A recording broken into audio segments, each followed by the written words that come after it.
I It saw a just post on happened. Tumblr about it the other day. It's like, hey, it's that moment in childhood where you find out about spontaneous human combustion and spend the next 6 years worrying that it's going to happen to you. I'm like, that's not relatable to me. You have an anxiety disorder. Yeah, I definitely found out about it. I did not think it could happen to me. No. Your life has been like a prison of moments where I'm in the theater. Is this where it happens? Right. In the middle of fucking Ang Lee's Hulk, I'm going to explode like I, Goku. I know that's not what you said, but I heard in the middle of Ang Lee's hole. Well, no, I mean, I'm sorry. uh, I mean, if that's where you are, heaven help you. But yeah, oof, that would be a fate worse than death.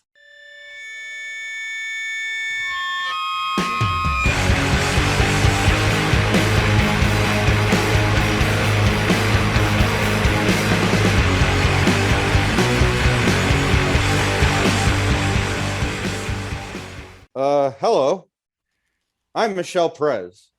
As of this moment, this is the Working on It podcast. We're going to open Yeah. today by talking about a little bit of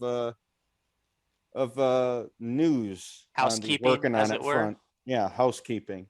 So there's a similar podcast titled. Jake, you want to help me out here?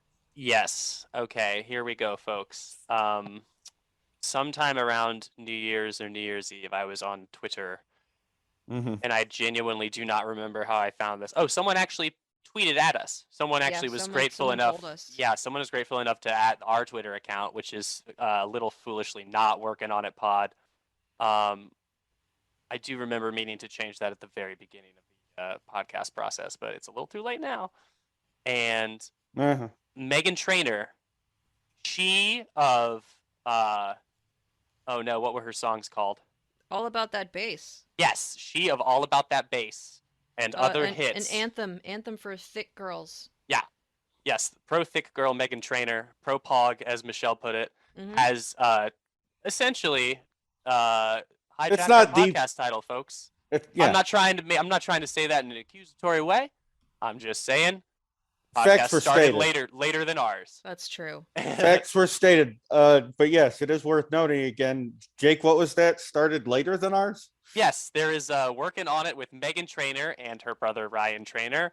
First episode happened on August 23rd of 2021. So just a little bit more than a year after us. Yeah. Folks, folks, Yeah. the theoretical listener. I if, mean, if you started ever listening to a Working on It podcast, the odds would be that you would have listened to ours first. Just saying. That's right. we're just saying. We're And just, not we're for just nothing, saying, folks. at this moment in time, Mhm. leading them by about 100 Twitter followers, a little less than 100 Twitter followers. Folks, the So theoretical listeners, whoever you might be out there, you've already taken part in history. you were They here said first. it couldn't be done. You were They part- said you it were could with be us. done. Yeah. A podcast about DIY creation, hosted by a defunct hyper canceled trans woman and all of her friends. We're destroying all about that base. I've defeated hogs. I've defeated many enemies. It brings me no joy to defeat pogs in single combat, but we had to do it to them. Beyond that, we are thinking of in earnest changing our name just so no confusion. We have our own distinct identity, and we're of two minds on this. I have a name which we won't really say right now. That It's pretty a much one. everyone We unanimously. won't get into the specifics. We won't on get this into episode. that. We won't get into the specifics, but I don't know. Should we talk about the Here, idea, as it were? I'll just put it this way. I'll put it this way for listeners. Okay. We're very thankful that you've been listening to us and keep an ear out in the future for a potential name change. Nothing else about the show in its current format would change at all. Yeah. We're looking into how to navigate the Meghan Trainor name borrowing situation, let's say right now. Yeah. And in the coming weeks, we will have some movement on that. We're But, just helping out smaller podcasts. yeah, is you what know, you, the listener, listen. need to know. Right. I We- will say that, it's not just that she's a celebrity, because as I explained to my colleagues prior to us hitting record, I've never been successfully sued for anything despite saying some Sure. real shit on the internet, some real shit in my time. Uh, so, normally I would stand and fight, but Meghan Trainor in this case, she's got a slam dunk. She has the prior art. 2 years prior to this, she did in fact release a song called "Workinonit." That's right. So, Yeah, that's so a good she, point. We didn't bring that she up. probably has that. That is a slam dunk in terms of trademark. We would be thrown out of court Yeah. summarily. So, Megan, we must tip our hat to you in that Yeah. regard. yeah, she's got it. It's valid. It's valid. It's very valid, and One battle won, we're one very battle glad lost. that we were the only Working On It podcast for just a little while, Yeah. and now we are one of two, and no one ever wants their podcast to be the same name as another podcast, so we might be moving forward in a different way in the future, basically. That's all. Bullshit. Hey, Here's you a and me juicy both, tidbit. Ruben. You and me both. Here's something that I am really just cutting as a segue because I'm on the page for Meghan Trainor's podcast. Okay. Admittedly, they have a naming theme. Their naming theme is working on things. Doesn't quite work with ours. So working on fatherhood, working on Halloween, etc. That's the naming episodes. They have an episode, and I was stunned by the episode description. It says Meghan and Ryan are joined yet again by Meghan's amazing manager Tommy Bruce. First sentence, fine. Tommy and yet again. Sorry, this is a different one. Basically, that guy. Mm-hmm. Tommy acts as the siblings' therapist. Their manager is their therapist. That's you, Jake. Does that seem Oh, okay to no! anybody? We're in the same. No! Does that seem okay This to is anybody? this is bullshit. This Fuck is this. supreme bullshit. No. No, I already.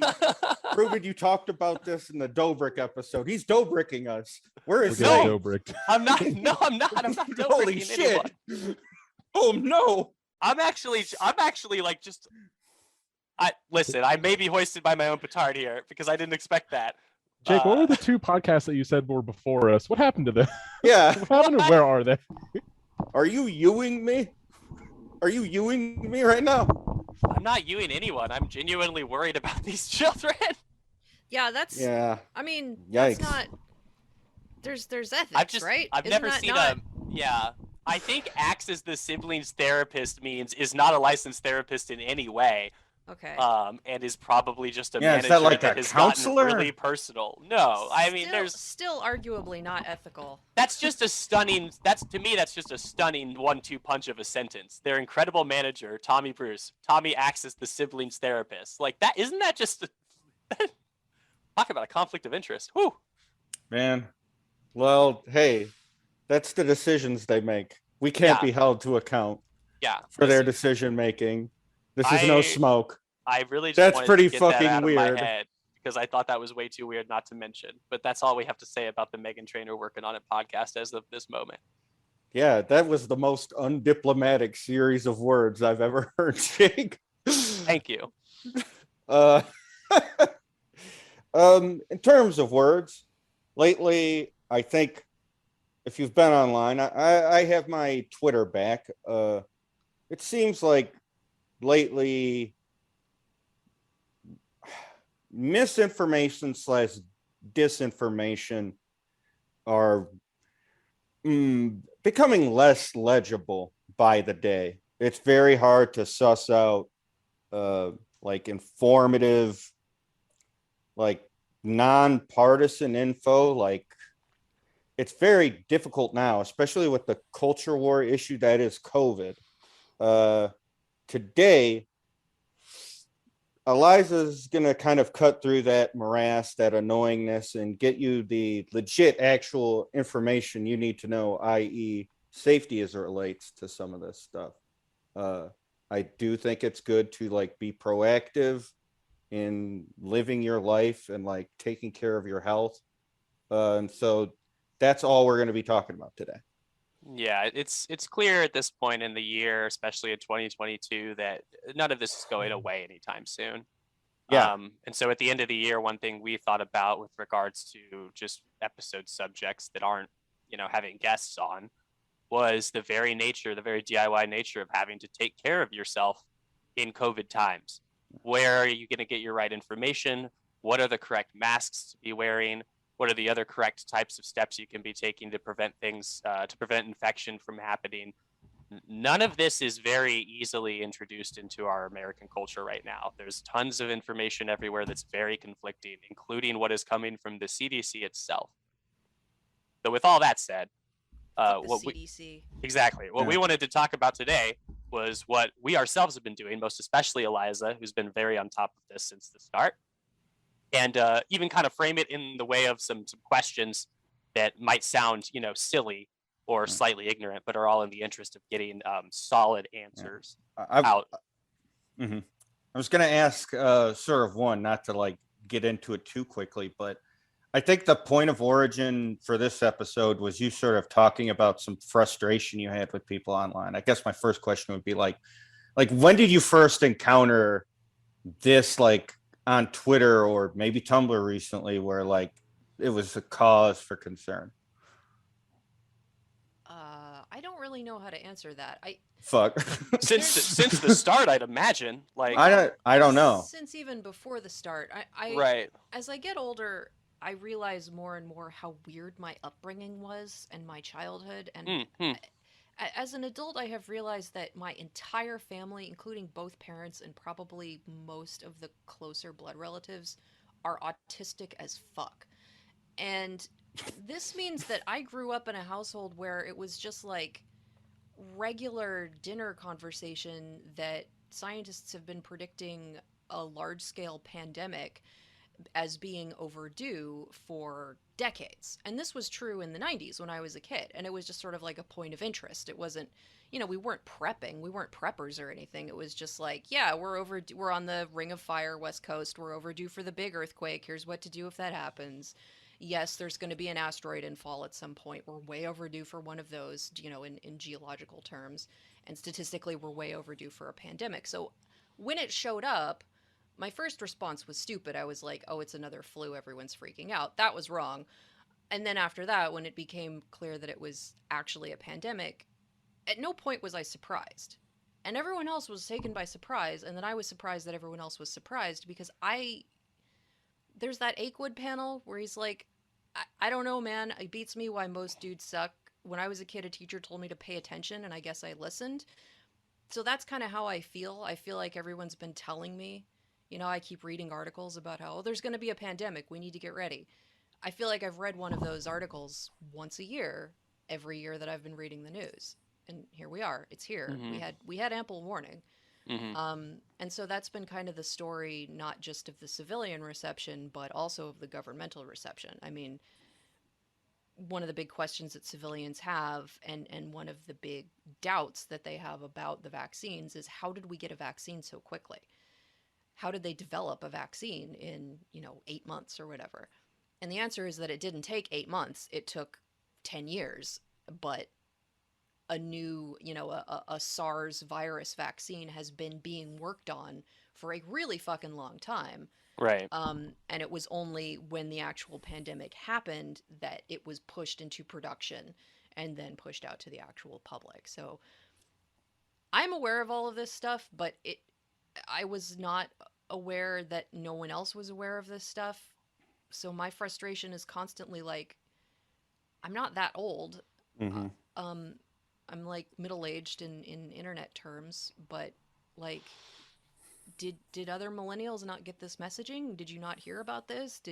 Were you not reading the textbooks that said, yeah, the big earthquake is going to wipe out the West Coast at some point. We got to get prepared. Maybe to more fine-tune the question, then recently you've been doing some threading on the subject.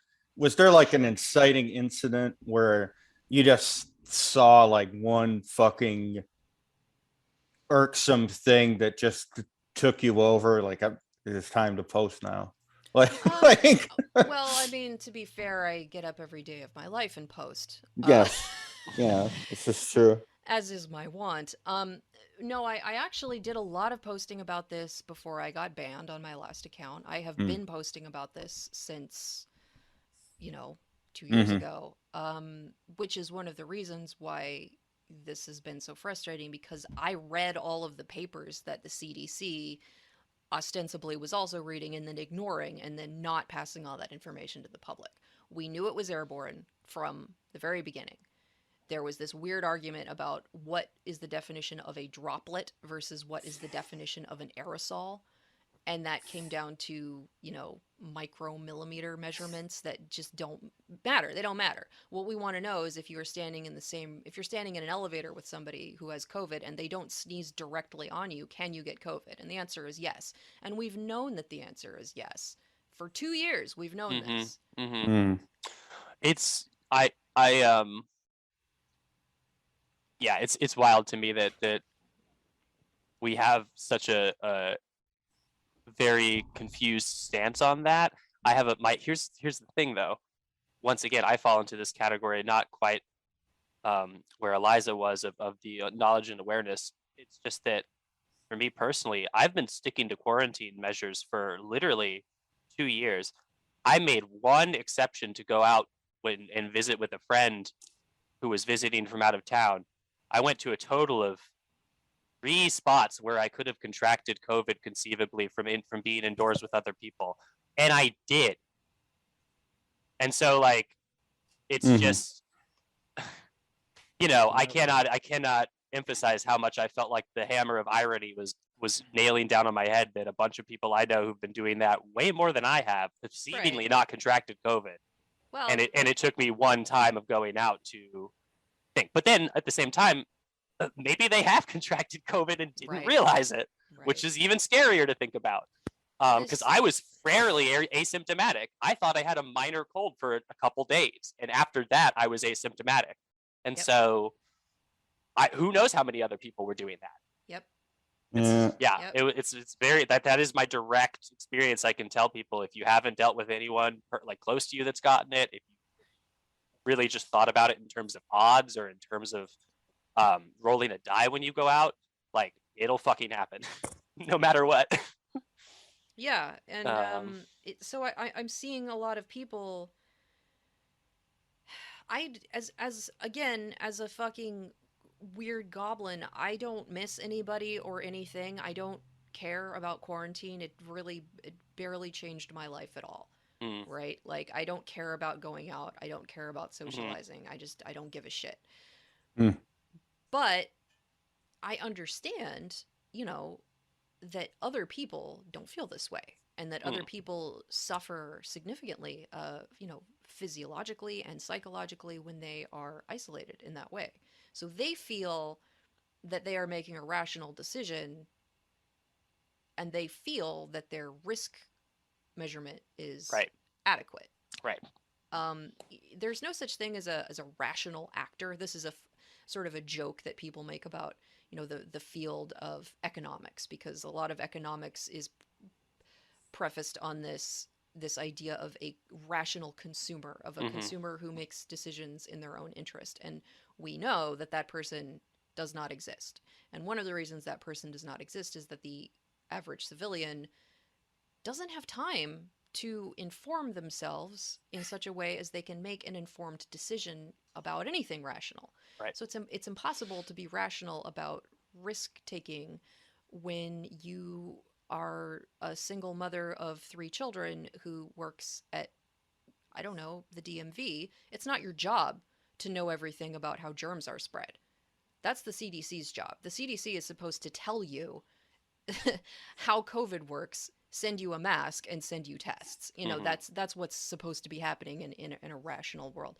That woman is not empowered to make rational decisions about self-defense without that information. And it's not her job to read white papers that are being put out on PubMed. So on the one hand, I am super fucking frustrated at the very, very highly educated, young professionals that are in my peer group, who I see posting pictures on Instagram being in crowded venues with no fucking mask at all, like kissing people and licking surfaces and shit. And I guess they've just given up. They just think that they have made a rational decision that it is more important for them to save their mental health by going to a bar than it is for them to think about being crippled for the rest of their lives. Because I'm not talking Yeah. about going to the hospital and dying as a Right. consequence of COVID. And Right. it was one of the things I really wanted to get into on this episode. That's good to clear up too. Yeah. The people who are listening to this podcast are primarily, millennials, probably skewing slightly older millennials, and there's going to be a handful of Zoomers too. I think a lot of the people who are listening do have pre-existing conditions, which is something, again, the CDC has just decided that they're going to do full-on eugenics. They don't give a shit if people with pre-existing conditions 4 are getting comorbidities or injured more. and killed. Yeah. So your biggest risk is not that you're going to get so sick that you have to go to the hospital, and it is not that you're going to die.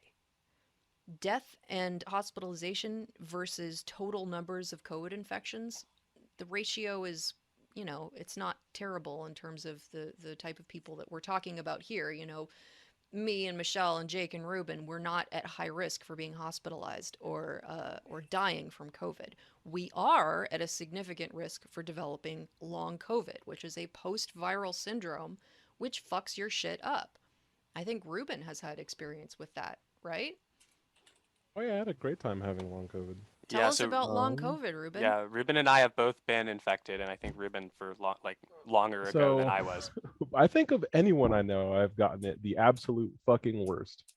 About a month after, I think it was 1 or 2 months after quarantine began in Arizona, is where I contracted COVID. Seemingly from a grocery store run is the best I can place it. Based in where I went, which was very few locations, more or less 3 places for 3 grocery stores over 2 weeks. Primary things that happened are initially loss of taste and then loss of smell. That took almost a year to recover.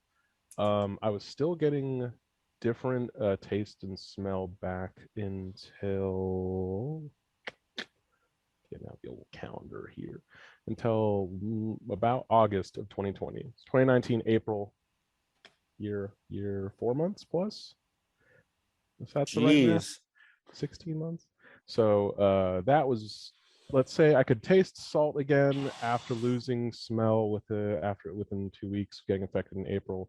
I could taste salt after like 5 months. Otherwise, just nothing happens at all. But in addition to that, my memory was fucking god awful. Most of our episodes are also recorded with me having long COVID in the initial times. Those earlier eps, yeah, for sure. If you notice, in the most polite way I can say this, Ruben talking a little bit more. Oh yeah, it was real difficult. Y'all would talk for about 2 hours, and I could maybe pay attention for 4 minutes, and then my brain would turn off, and then I wouldn't know what's happening for a good long time. Let's see. Memory issues run away. So for April 2019, not tasting for a long time. Literally in October, my brain kind of started being able to process memories again. I also wasn't doing anything from April to October. It could have just been really boring, and that would exacerbate it in my mind. I have one question. Yeah. Where were you in the vaccine process when this happened? I can't even remember from my own memory, like where the timeline was. So It would have been April. As soon as they offered vaccines, I got an appointment the day vaccines opened. Okay. It pulled up whatever the fuck that is. Yeah. That was May. So yeah, 2021. Okay. So that would be the difference in our 2 cases, with that I would have gotten it after vaccination. You would have gotten it before, unfortunately. Yes. Yeah. I got it a month after shit was going down. Yeah. By the way, I was full on I Am Legend otherwise in every situation. Right. In terms of like, even though it was only airborne, it was still too in the air early on for me to really understand if it was serious or not. The sterilizing groceries phase. So I was sterilizing groceries. I owned a lot of masks and gloves for my woodworking, so I was completely decked going out to the stores. That supply dried up quickly though. That wasn't a deep cave of masks I could get into and keep reusing. But there was at least that. So I was probably the most prepared initially in the beginning. and then fucked up once, and then that's smell for almost a year. And then there was my worst part would be memory.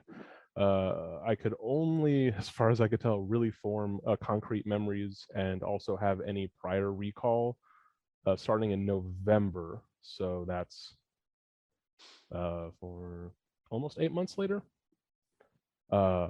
Also, in those earlier episodes, I hope we have it recorded. I haven't checked yet. But I also had a severe stutter that entire year that was never part of my vocal patterns. In my entire life, I've never had issues. And then it went to anytime I tried to say a word with a B, I would go, hey, what about that? And then would have to stop talking and then use a different word every time I hit a stutter. And it was super severe. I won't lie, I might not have noticed that because you have very comedically funny vocal patterns in Discord anyway, and I probably thought you were doing a bit. That's why I'm hoping the podcast has at least some of it. I don't think I've recorded it in any other way. But that No. was hyper severe for a year, and it was pretty bad. I think most things have turned around, but in all honesty, I was taking notes throughout to see if I could tell if I was getting better. I was doing anything I could in terms of varying my diet to make sure it was all inclusive. I wasn't missing any minerals. Getting mushrooms in there consistently. Started a severe course of CBD that seemed to help with mind fog to some extent. But yeah, shit. It took it took about at least a year to feel like there weren't any constant issues. So right now it's pretty leveled out. But I haven't heard anyone. Oh, I have one coworker that has now had this experience. They got it December of 2020. So about a year December ago. or November. Family does a meeting. Everyone's like, this sucks, but it'll be okay. Someone literally shows up after a positive COVID test and is like, oh, it's whatever. Fucking annihilates half the family. I don't think anyone died though. But they all got it. And now I keep telling them, oh, like it's been 6 months now. So can you taste salt? And they were like, yeah, just about. And like my anosmia stuff. All fat, a lot of fats taste horrible as well. Like peanuts for several months tasted just like vomit. Oh, weird. Okay. So this is a very particular range now, is that I'm incredibly sensitive to eating fat in food and then meat protein. Some of it can taste just incredibly off or just like stomach churning. But I can also smell plants really well now. I couldn't smell flowers for the last 15 years from like my sinus issues. So now I can smell flowers real well, or aromatics, herbs and stuff like that when cooking. That seemed okay. So it's kind of like you're almost starting over with a different sense of smell. Yeah, it seemed like it was. I had to relearn. I spent a lot of time doing smell therapy, where I just smell things deeply for long periods of time. Anytime I get something with a flavor, just take a big old whiff of that to try and just register that smell. I didn't realize, because it doesn't happen a lot, I couldn't smell smoke. So I couldn't smell bad things. I couldn't smell shit or farts or garbage cans. And I was like, that's cool. And then one time, my lovely spouse, Frank, said, that looks bad when I was cooking. And I turned around and there was a 4-foot plume of smoke out of a Dutch oven. And as soon as I turned around to be like, that's a lot of smoke, before I said that, it just burst into flames. Holy shit. Oh my god. It's actually it's a really good example of how stuff that, yeah, you know, like we think, oh, losing your sense of smell that's not a huge deal, right? Well, I mean, if there hadn't been someone else in the house, you might have fucking died. I would have been. I was prepping meat while doing that. I would have been looking forward for 5 more minutes while a massive grease fire was going on. Yeah, and that's something that, I mean, we don't really think about that in regards to disability. You know, like it's sort of as a general conversation about disability, it's really, really hard to imagine how any sort of disability is going to affect your day-to-day experience until it happens to you. And I think that's one of the really big problems I'm seeing with this sort of low risk of hospitalization, low risk of death group. Yep. Is that we don't get it. We don't understand what the stakes are. And I understand what the stakes are because I already have, you know, probably traumatic brain injury, a whole bunch of stuff that just has to do with like chronic illness. A lot of those chronic illnesses are related to post-viral syndromes in a way that we don't really fully understand. There's some suspicions, for example, with fibromyalgia and chronic, aka chronic fatigue syndrome, um, which until actually kind of a few years ago was considered to be fake. It was considered like a fringe sort of wingnut diagnosis, like Morgellons syndrome or something. And it was only in the past probably decade that people have finally started to take it seriously. Long COVID is a version of chronic fatigue syndrome. Um, Literally, you get the chronic fatigue and stuff like that, but you also get a lot of the related, the brain fog and the random pain and the neuropathy and that kind of stuff. So on the one hand, it's interesting kind of being disabled and looking at the world finally maybe paying attention a little bit to this stuff. I was in the long COVID subreddit the other day, which is just full of people, young people who have never been disabled before, who are for the first time ever having to deal with like leaving post-it notes out to remind them to put on their shoes, or to remind them to eat, or to put on their to-do list that they have to remember to get up and pee. And that's something that I have to do every day. Every single day, I have to get up and make a list that says, you know, eat something before you take your Adderall, then take your Adderall, then get out of bed, then turn on your seasonal uh, sunlight lamp, then check your email, and it's like every single day I have to do this. I never get through my list. I always get tired, I always have to sit, et cetera, et cetera, et cetera. So healthy people don't fucking, they just don't get it. And that's, I don't know if there's any way to convey. That's been a problem in art and a problem in politics for as long as we've had either of those things, is how do you convey a subjective form of suffering to somebody who's never experienced it? But I sure am seeing a lot of self-appointed fucking empaths at the bar with no mask on, Yeah. Yes. you know? Yeah. Oh Um, man. So, it's been the great litmus test, I think, of our time I Mhm. for not necessarily for like, I want to say like, I don't want to uh like as Eliza said, a lot of these people have their reasons for making the decisions that they make. I think the tragedy is that we have no greater body of control that stops those individual decisions from getting made on a level that's like right. that And explains to them why it's bad to be making these decisions, you're why it's right. bad to be going out. Like, I've been yeah. focusing way too much on the individual. No, well, it's just that I think it's It shouldn't I be think that's how it possible to works go to a here, fucking bar unfortunately. right now. Exactly. Right, exactly. Like, but it is. And Yeah. so we have people who literally don't know better and who have been taught their whole lives, you just need to do what makes you feel good. Right. Alternately, they feel it's an ideological sort of move or pivot. Well, They're I think doing that's as if it's an a separate informed class of person decision, almost of like, where they hey, think it's an informed decision they're making or whatever. yeah. So in Yeah, that no, conception of the world, when I in that caught con- oh, Breakthrough, sorry. sorry, just to go on You're that, good. when I caught Breakthrough, it was with people who absolutely believed in the virus, who absolutely believed they were doing everything that they could in going out and masking up and taking their mask off only when they sat down in the bar. All of Mhm. that's, I know, it's absurd. And I was But there. that's what the government told them to do.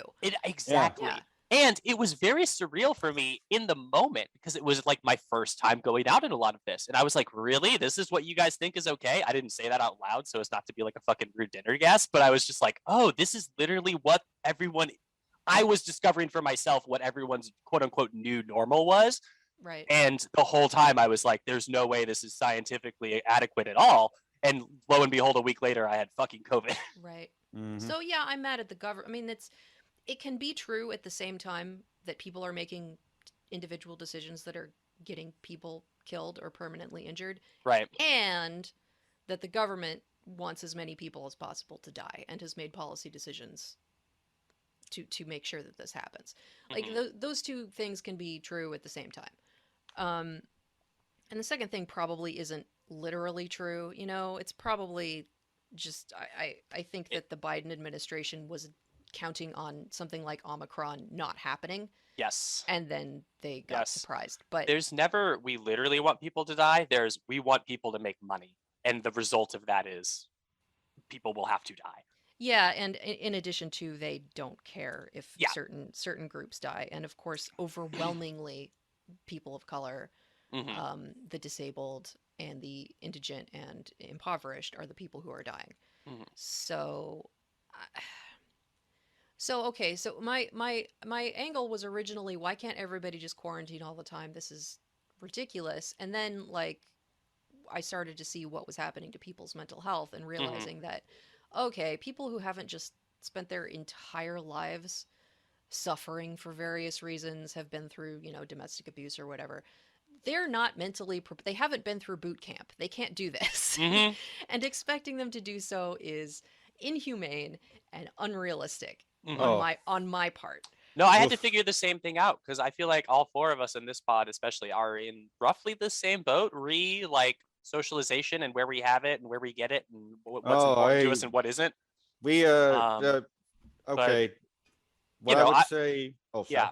No, I'm just saying that like I feel like most of us have not had too many issues with quarantine, like what Eliza's describing. Now, Michelle, you can speak for yourself now. Man, I Totally. was about to say, Yeah, I am only this presuming. place I'm at right now, I used to live in a crazy third floor apartment right next to the main street. Absolute great view of the nearby mountains. Mm-hmm. We had two sets of like regular domestic abuses in the place. Mm. They're And not fun to be around that. every other week, Yeah. there would be a fire inside that cleared out the building because these people were inside and they had never cooked for themselves, and the costs incurred from ordering food all the time meant once or twice there were like two or three separate instances where women were burning with butter and cast iron instead of oil, and a big fucking plume of smoke happens because these people had never cooked for themselves before. Like all of that at once, and then just hearing God knows what happens Sure. downstairs. No, yeah. We by a bunch of housemates, or not housemates, but basically these were my neighbors. A bunch of my neighbors that I like basically were like, dude, I keep hearing punches and screaming and shit. Like, what the fuck are we doing? We like came to a head on it. Like Mm-hmm. when it when people started getting deeply affected by it, and then even when there was air quotes the drawdown, uh even today people are fucking feral. Yeah. Right. They're feral now. That was They mentioned at the beginning of the pandemic. A lot of like feminist organizations, and child abuse support organizations Mm-hmm. came out and were like, quarantine is going to be really fucking bad for the domestic violence situation, Yeah. because you don't get children will not be in contact with mandated reporters anymore, and people are going to be in high stress environments in a situation where they can't leave, and incidents are going to go way up, and that has been true. I mean, there of course was absolutely no support from government there either. um, so I mean, all that said, the situation that we find ourselves in, there's no lockdown, there is no financial support. Trump gave us money, Biden did not. uh, Everything is uh, absolutely fucking fucked, and people feel that they need to go outside for their health, and Mm-hmm. I am not really one to argue with them about that. Okay, Mm-hmm. so what's the best course of action in a situation like that? In my opinion, it is that everybody needs better personal protective equipment, and better personal protective equipment needs to be normalized as something that's not going to make you immediately go, oh, that person's completely crazy, when you see a person in an industrial respirator at the grocery store, right? Because all of the normal people are wearing bespoke cotton masks from Etsy, which are absolutely the worst possible mask that you can wear, aside from one of the joke masks that, the right wingers were wearing, that were made of like fishnet or something on a plane. You know what I mean? Mm-hmm. So we have known since the beginning, well, since near the beginning, that fabric masks are not great. particularly if they are not like really like pressed to your face using a brace or something like that, Mm-hmm. which is not how people wear them because that's not comfortable. And recently we got some really, really, really solid numbers. So solid, in fact, that the CDC actually did publish them. Um, and the numbers are sound. I have looked into them myself. Cotton masks are pretty much garbage. They are better than nothing. So if you have an option between absolutely nothing and wearing a fabric mask, wear a fabric mask. Slightly better than that, surgical masks. Much better than that, a surgical mask with some sort of a brace that holds it, makes a seal onto your face. Much better than that is like an N95, which are those uh, rigid sort of fiber white masks that you see people wearing, or a KN95, which is the Korean version of the N95. And I'm not super educated on speaking to the differences between those two. I think that they hit slightly different industrial use requirements that are licensed by either country respectively. So an N95 would be the domestic version, a KN95 would be the Korean version. Um, we have standards in the United States that are slightly different than European standards or Asian standards for safety. Um, and again, I'm not an expert on what the differences are. There is a guy on Twitter who is doing a really great job compiling this information and testing masks. His handle is Mask Nerd, all one word, at Mask Nerd on Twitter. His only downside is that he is not great at spelling and grammar and not great at sort of translating his scientific jargon into accessible information for civilians. So I've sent a lot of people to him being like, oh, just check out this guy's posts. He knows what he's talking about. And a lot of people have bounced back and been like, I have no idea what he's saying. This is very confusing. So it's sort of like I partially recommend him. I think that he's a good source of info, but you kind of have to like maybe stick with it a little bit and see if you can get somebody to explain what he's saying to you if you can. And then the very best thing that you can wear to filter air is a respirator, which has a silicone or rubber face seal that goes over your whole nose and mouth and suctions onto your face like an octopus and does not let any air in or out without filtering it, which is just a really normal thing that people wear at construction sites and for doing crafts and that kind of thing all the time. It's basically a gas mask, but just for the lower half of your face. And we have known for a very long time also that covering your eyes, goggles are, the best thing to do, or a full face visor. But even just something like glasses really helps prevent transmitting COVID because your eyeballs are just a surface of wet tissue that viruses love to stick to. So covering them is a really good way, even with glasses or just sunglasses. It reduces your transmission chances by like 10 to 15%. And that's what we're working on. It's a numbers game here. We want to work on percentages. Mm-hmm. We want a lower percentage chance of contracting a virus, exactly the same as when you are playing a fucking video game and you are increasing your chance to hit, increasing your chance to dodge. Yeah. That is what we are doing here. We are not talking about you will get COVID if you do X, you won't get COVID if you do Y. Those two states do not exist. Yeah. So we are only talking about reducing risk here. This is 100% risk reduction. Some people think I'm joking when I talk about the die roll. Not joking. No, you're absolutely correct. And Yeah. we have little charts and graphs now showing, Mhm. hey, if you are in a grocery store with X number of people for Y amount of time, you are Z percent likely to get COVID. And these are exactly the same tables that you find in Dungeons and Dragons books. Exactly. Yeah. So we want to get your dodge roll up, basically. Sorry to be a huge nerd about it, but a lot of people who understand video games don't seem to be understanding the virus. So You gotta upgrade your equipment. yeah, just upgrade your fucking equipment. And I swear to God, there's too It's many all video if you game understand metaphors. TACO, then you should understand quarantine measures sufficiently and how to wear appropriate PPC. that's all I'm saying. Yeah. That's what I've been saying. Few are saying this, but you know. Yeah, fair play. So go to, like if you're going to go insane and kill yourself unless you go to see Muse at the Tacoma Dome, fine, but go in your fitted airtight 3M mask with a P100 filter and put a fucking surgical mask over your outlet valve. Okay, you're a lot less likely to get COVID. I wanted to talk about that part specifically because I forget the specifics of it, and I know you've covered it on Twitter.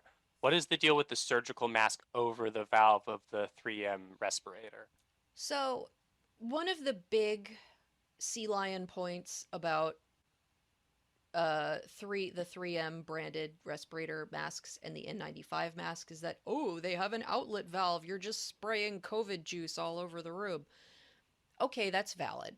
Um, it makes sense off the top of your head to think of it that way. And the valves are in the masks because these were not designed to be worn for COVID. They were designed Right. to be worn usually in industrial situations where no one cares whether your exhaled breath Mm-hmm. is filtered or not. You are just worried about like sawdust and shit like that. Okay, so some of these masks have valves. Um, in recent testing, we have found that even with an open valve completely unobstructed, the protection to the people around you when you are wearing a respirator like this is equivalent to when you are wearing a surgical mask. So, not very good, but also considerably better than if you were just naked face. We have many years of research in wearing respirators with just a surgical mask affixed over the outlet valve Mm. in a tuberculosis hospital in, I want to say San Jose, but I would have to double check my thread. So Mm. the tuberculosis hospital has basically been in full COVID mode lockdown for however many decades they've been open. Every single one of the doctors and nurses wears an industrial respirator, and I don't think that they are wearing the 3M brand, but it's Mm-hmm. one of the industrial types. It's not one of the new COVID type respirators. It's one of the ones that's designed for like construction work. And they have had zero in hospital transmission incidents with something as virulent as tuberculosis, just putting a surgical mask over the outlet valve on their mask. So we know for a fact it works. We know Cool. it works. Okay. I like to use rubber bands to make sure that the surgical mask material is airtight around my valve, but apparently that's not Well, even necessary. If you don't want to do it, okay. you don't have to. A lot of people are also either 3D printing or buying from people who do 3D printing uh, little plastic outlet valve covers that you can just put the surgical mask material in yourself and pop on top of your outlet valve. So that's another option. Um, but that's called source control. When you're talking about filtering your exhaled breath, we're talking about source control. So there are also masks now that are designed specifically to be used by medical professionals where you both breathe in and out through the filter as opposed to having any sort of valve at all. And these are called source control masks. Um, I've heard mixed reviews on some of them. I think that maybe they haven't really nailed the design down yet, but I do see people wearing them. I think one of them is called the Eclipse mask.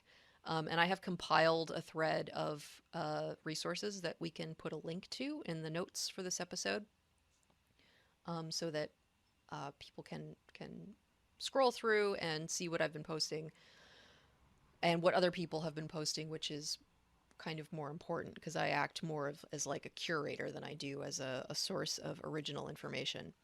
Um, so I understand that there is not going to be any lockdown. There's not going to be any government support. If you are a person who, like some of my friends, are really into the live music scene and believe strongly on a spiritual basis that we Oh, have it's tough. we have to go see people play Ugh. music in bars or the whole thing is going to fucking collapse, which is true. We know that that is true. And we Yeah. also know that the government is not going to fucking pay to keep the High Line open, you know? Exactly. You Yeah. have to go to shows. It kills me. So, Uh, okay, if you yeah. have to go to the show, I'm not going to be an asshole about it. Go to the show in a respirator, Mm-hmm. you know? Mm-hmm. It's gonna have to start. I as someone who used to go to many shows and who's not been one of the people to return to the idea of doing that lately. What you just said has crossed my mind more than once. It's just gonna Yeah. have to be. I'm showing up, but I'm not gonna fucking move a lot. I'm not gonna like get in a pit, so to speak, or anything like that. And I'm gonna be standing with a respirator watching the live music. Every That's single just person it. who's in the bar besides the band should be in Right. an airtight Should be in mask. something. Yeah, exactly. Yeah. Exactly. And I mean, I'm a big gas mask fan, like military gas mask fan. I've got a bunch of them because we handled a bunch of them for protests, and Right. I've been wearing gas masks at protests, like in poison gas situations, what they're designed for many years at this point. Mhm. And gas masks have drinking tubes in them, and this is something that somebody should build into a respirator because Oh yeah. I really don't think that I think that your chances of getting COVID from a straw inside of your beer at a show are very fucking low. Right. You know what I mean? And people need to be able to drink at bars, or again, the bars are gonna fucking go bankrupt. They're gonna Mhm. close. Mhm. I haven't seen that yet, but it is It's- actually possible to put a straw in your mouth through a surgical mask. I have done it. Right. I think that's a pretty easy called shot. In all honesty, like it's just If you're gonna drink, go out to the smoking deck. right. Yeah, Do it through a straw. yeah. Like like Go to minimal. venues that have a smoking deck or like an outdoor, indoor area if you're gonna drink. It's this stuff is complicated. I understand that nobody is being supported by any sort of infrastructure whatsoever. So if you have to go and live your life and go to work and shit like that, I want you to do it in a better mask. Mhm. I think that that's going to be our biggest harm reduction. Mhm. So something I do get asked a lot is if you show up to the grocery store or the doctor's office or the airport in this stupid 3M respirator, are people going to freak out? And the answer seems to be sort of, but over time, less. So at the moment, we are definitely going through a transitional period where I, for example, went to the doctor. I had to get a pap smear. It was time. They cannot do that over telemedicine. I've tried. Shit. So, what is that man doing to his cervix? Anyway, so I go to the doctor, and immediately the receptionist, who is wearing a flimsy one-layer cotton mask, Mhm. and there are signs all over, and this is a major hospital, there are signs all over that says, we have not updated our mask guidelines to go along with the new CDC mask guidelines, which are the ones I just talked about how they came out and said cloth is bad, surgical is better, etc. You have to wear a surgical mask when you come to the clinic, and I felt terrible because I'm a white woman standing in this clinic talking to a black receptionist who is trying to get me to follow the rules that are posted very clearly in the clinic that I am breaking. And they say, I'm sorry, you're going to have to wear the surgical mask. It's the rules. And I'm like, I am so sorry. We are going to have to reschedule this appointment unless I can wear this mask because just, the masks are not good. I've done all the research and I can hear these words coming out of my mouth and Oof. I'm fucking Dale Gribble, right? Standing in the Swedish family medicine talking to this poor person. Mm. And I say person because Swedish family medicine is such a great clinic that I do not know the gender of the receptionist. It is not Sure. apparent. Right. It's one of the reasons I love going to Swedish family medicine. Anyway, Nice.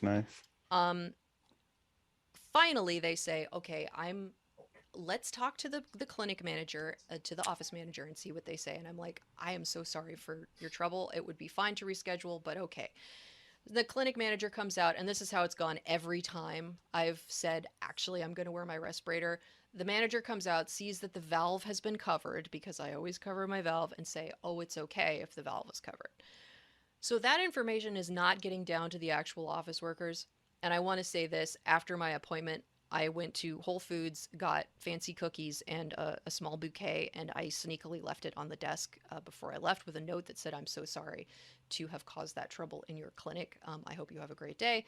Because again, I was being, Karen Gribble and just fucking up this person's day, obviously, by being weird about my mask. And they don't know why I'm weird. I could be a fucking Oregon prepper, Mm-hmm. They don't know that I'm a Oh, harmless. if I was having fun, I would have called you racist so many times. Exactly. And maybe I was being racist. They don't know. Maybe I think that brown people have a higher virus load. They have no idea. I could Oh, be God. some idiot. I could be Lord some idiot knows. from online. Lord knows who they deal with. Yeah. So again, going back to Akewood, Ray says this is about a $600 fuck up. This is going to be about Yeah. $600. I was About a like, $600. I need to spend about $15 to make this right. And I did. So we are in that transition phase right now where people are starting to understand, oh shit, I need a better mask. Mm-hmm. But the rules that posted up in the office have not changed yet. Right. And the guy, the TSA worker, the office receptionist, the dude at the parking garage is not paid Mm-hmm. to let you wear your fucking weirdo cyberpunk mask into the structure, Mm-hmm.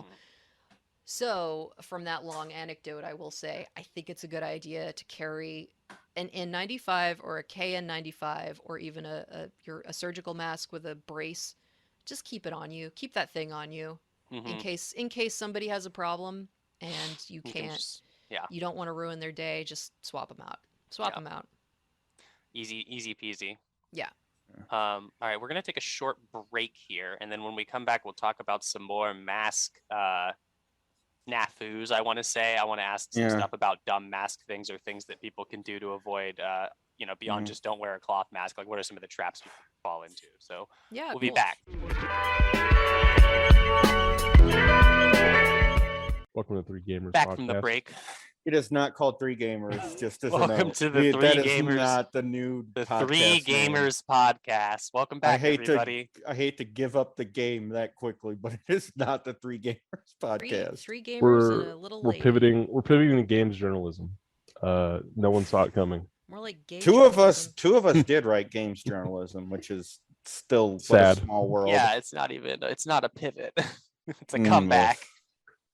God. We never left the game. No, but actually, speaking of games journalism, the one thing I wanted to bring up to get us back on topic is what are so obviously we went over earlier the pyramid, let's call it, of mask effectiveness.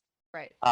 Cloth up to surgical up to what I wanted to actually specifically talk about were the masks that are in this area between an N95 and a surgical.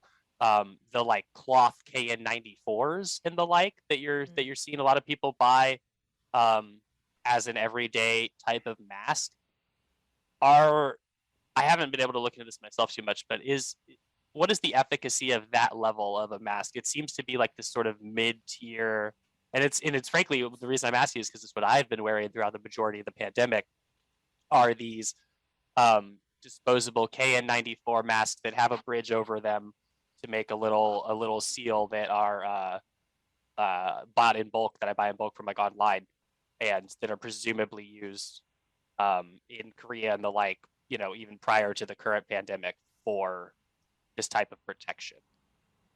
I personally don't know, but actually this is where Mask Nerd is. Okay. That's where his strengths are. Is he's testing these guys, especially because with the KN95s and online sourcing, there have been some reports of counterfeiting.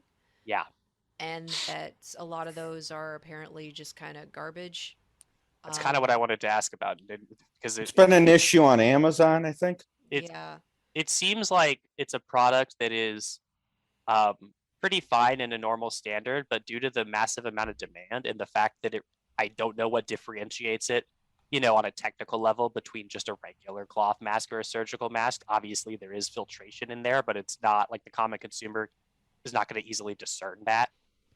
So the numbers like in 95, that indicates sort of statistically they want to be filtering 95% of particles or better. Right. So N95 is N94 is like slightly worse than an N95 in theory. Right. So going to like Mask Nerd right now, I think he And does that is the have. person's at, just to be clear. Yep. Okay, Mhm. cool. Mask nerd. So right on top, his pinned note is his Google Drive link where he's put all his stuff. Oh, awesome. And there's some good stuff here about mask sizing and kids masks, which is an issue not just for kids themselves, but also for people like me who have really small faces. It's hard to get. It's hard to get a seal. It's in general, I think it's better, probably better for your masks to be a little bit too small than it is for it to be too big. Sure. He's got his spreadsheet here of mask testing data, where he's got a list of alphabetized list of brands and what they are. If they are a KFN94, he's got a bunch of KFN94 or KF94, excuse me, and KN95s. Should even check. I think I'm out of prepackaged ones. I wanted to find the packaging of my current masks, but I don't think I have it. And he's got his filtration efficiency tests, and this is just him testing them in his bathroom. And I don't know, I'm not a good judge of like, Sure. is this guy doing his tests right or something? Sure. Seems, since it's information that we wouldn't have otherwise, I think it's better than nothing. Done in earnest, right? Yeah. Absolutely. So he measures the filtration efficiency, the pressure drop. I'm not totally sure what a pressure drop is. I think it has to do with like how much suction there is inside the mask. Sure. Whether the mask like collapses in on your face or not when you're breathing, what he thinks the quality factor is, the size, width, height, all that stuff. So I think if you were buying that stuff, that would be he does have supplier information on this as well. Yeah, this seems like a great resource for any, like I'll be using this to get my future masks because I'm almost out as well with my current stock. And he's also got an FAQ document that I think is kind of like a legend that explains, what the hell he's talking about, because it is kind of hard to figure out. You can explain to civilians what things mean until you're blue in the face. Right. But as anybody who has ever like listened to a lecture about a topic that you've never heard about before, you know that the level of your cognition on this subject is pretty variable, which is kind of why I try to make threads about stuff that, for one thing, say the same thing over and over again in different ways, because different people are going to interpret, your metaphors and stuff differently. Use different examples for things and try to sort of not dumb it down. That's the wrong word, but to use plain language in as many different capacities as possible so that you're coming at a single statement of fact from a lot of different angles so that people can kind of get a grip on it from a different angle depending on what kind of person they are and what their background is. And Mask Nerd is not great at that. Which is fine. It's not his strength. He's doing all this work and he has all this data. So if you have listeners, if you have a nerd friend like me, don't ask me unless you're my friend because I'm busy. I really have so little time and energy to do this stuff, so I'm kind of already at my limit. But if you have a nerd friend, someone who's in med school, someone who got good biochem grades in high school, someone who reads papers, on like PubMed or Sci-Hub, those kind of people, ask for their help. It's also a good time to use like the old group chat. If you're in a group chat on Twitter, if you have friends or family who know how to read statistics, papers, that kind of stuff, ask around, talk to people about this stuff. It really helps. As I've said a couple times during this episode, like your level of understanding of things is one of the things that affects your safety. right? Because if we say, oh, it's fine, it's safe if I go to the bar and only take my mask off when I'm drinking, and we don't have the training to think critically about that statement and think to Right. ourselves, that's dumb. Why would That that make me safe? I'm not going to that do that. literally eradicates all safety measures you brought in Yeah. prior to the bar. You know what I mean? Like it's Yeah. like the most crazy type of logic, like illogical thinking. Right. And I don't know if we've really like talked about what is COVID? Like how is it spread? hmm Um We definitely have not, as far as on the pod. okay, so why is it dangerous to go to the bar and then take your mask off? Isn't that safe? Isn't that what people Are have told you is safe? are we not all Well, vaccinated? Is what some people might say. right. Yeah. Okay, so right off the gate, get vaccinated, get extra Mhm. vaccinated, get your Mhm. booster.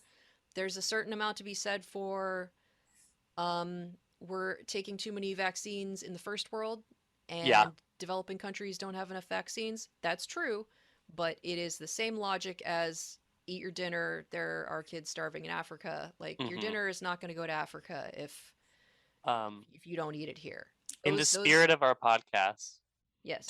do not be the guy that got 33 vaccine doses and posted about it on something awful. A DIY legend. Yeah. Oh my god. It's fine if you get an extra shot or two, but do not be that guy. Yeah, That it's That guy's yeah. blood started getting too thick. That is Oof. what he said. That was the Yeah. the claim. I've been referring to him as slime blood goon. That Ugh. rules. That Oh rules. wow. I really wanted to talk about this on the podcast because it's very funny and it's something awful and it is very Yeah, DIY. as soon as you It's- said get more than one, I thought of that. So It's very DIY to go and get a Moderna every 3 weeks I've been for the doing it past year. Wow. he says just to keep my peace of mind. Yep. So I did Jesus. go and check up on this guy, but he has been banned. Or Oh, not okay. banned. He's been probated. So I haven't been able to follow up on his claims or not. That owns. Now, it might be a bit. It could definitely be a bit. It could be a lie, a Oh funny yeah, lie it for, could for absolutely be a shit post. somethingawful.com. Right. But my friend Dr. Collaterally MD, who is I think currently Cromarty MD because she keeps getting banned, who is a in real life medical doctor, Mm. responded to somebody posting about the goon who claimed that when he got his blood drawn after getting a Moderna shot every 3 weeks for like 18 months, that his blood quote looked weird and was too viscous in the tube. Mm. She quoted and said, "This guy gave himself a medical condition I cannot remember the name of. Hang on, let me look it up. Chemo something baby. I don't know. I'm guessing. Found it's it. blood Okay. words. Someone said there is no fucking way you cannot give yourself viscous blood from getting too many vaccines. This is a bit." She quote tweeted and said, "Wrong. This motherfucker gave himself hypergammaglobulinemia hyperviscosity syndrome." So I looked it up. What the fuck? It is real. Oh This no. is gross. And it is related to the function of the immune system. It happens in patients who have lupus quite a Oh, lot, which is an autoimmune system where your immune system is overactive, basically. right. So theoretically, I'm not a doctor, and also my friend may have also been just using her superior medical knowledge to extend the bit because it is funny. She may not. She's probably was not like 100% serious. This is his diagnosis. She was just saying, yeah, it's possible. Mhm. If this were a House MD Mm-hmm. episode, this is what this guy would have. Mm-hmm. So people who do have overactive immune systems do get hyperviscosity syndrome, where you just get too much immunoglobulin. And again, I'm not a biochem person, so this is like right above my pay grade. I don't really Sure. understand how it works, but yeah, you can get slime blood from overactive immune system. It does Ugh. cause serious vascular disease.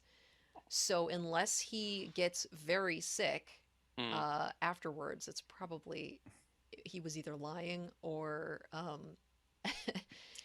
or it's not what he had. I don't know, but I haven't been able to follow up because he got probated for saying that people were getting Parkinson's disease from COVID, which isn't really true. Oh Um, gosh. there are a few people in the C-SPAM forum, which is the kind of spiritual successor to laissez-faire politics and current events forum, who are, full like pandemic paranoia mode. So Hmm. they can what they claim can be taken with a grain of salt, and he is Sure. one of these guys. Oh, his username is Wang Commander. I just remembered. So shout out to Wang Commander, Bless you. DIY legend, Yeah. working on his vaccine status himself. Yeah, shout out. Actually, Truly. a friend of mine uh, told me that they knew somebody who was getting vaccines on behalf of other people to get their vaccine cards faked. So that's happening Wow. because they don't ask you for ID. Yeah, You they can kind of don't Nope. they? You can Yeah. roll up at the vaccine tent and Yeah. say, You can just say John you forgot it. I'm John Chong-Clain. Yeah. I need a Pfizer Right. and a vaccine card. And then your buddy gives you $50 and they are not vaccinated, but they have a Oof. completely authentic Sinister. vaccine card. Right, right. So we have to assume that that is happening quite a lot Yeah. because it's a very simple scam.